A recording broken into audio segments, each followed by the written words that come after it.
গৌৰৱ গগৈৰ কি হব নহব মই নাজানো, কিন্তু গৌৰৱ গগৈ এইবাৰ বাপেকৰ নামত নহয় নিজৰ নামত ইলেকশ্যন খেলিব।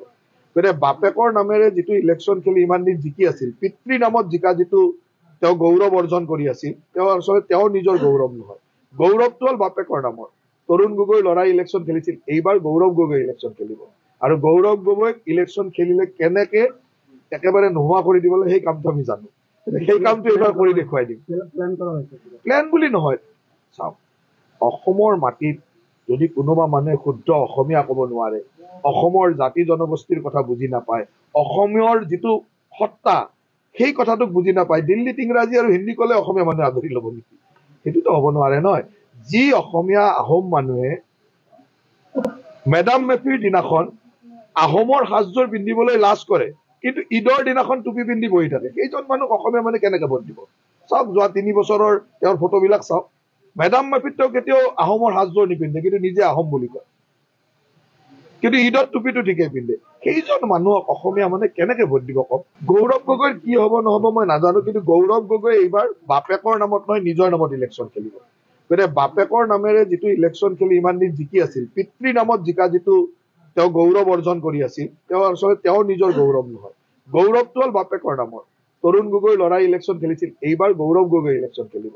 আৰু গৌৰৱ গগৈক ইলেকশ্যন খেলিলে কেনেকে একেবাৰে নোহোৱা কৰি দিবলৈ সেই কামটো আমি জানো। সেই কামটো এইবাৰ কৰি দেখুৱাই দিম।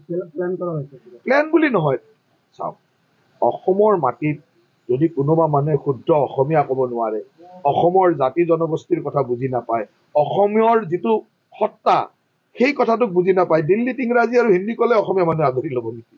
সেইটোতো হ'ব নোৱাৰে নহয়।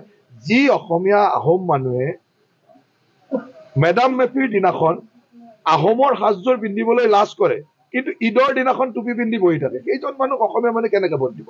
চাওক, যোৱা 3 বছৰৰ তেওঁৰ ফটোবিলাক চাওক।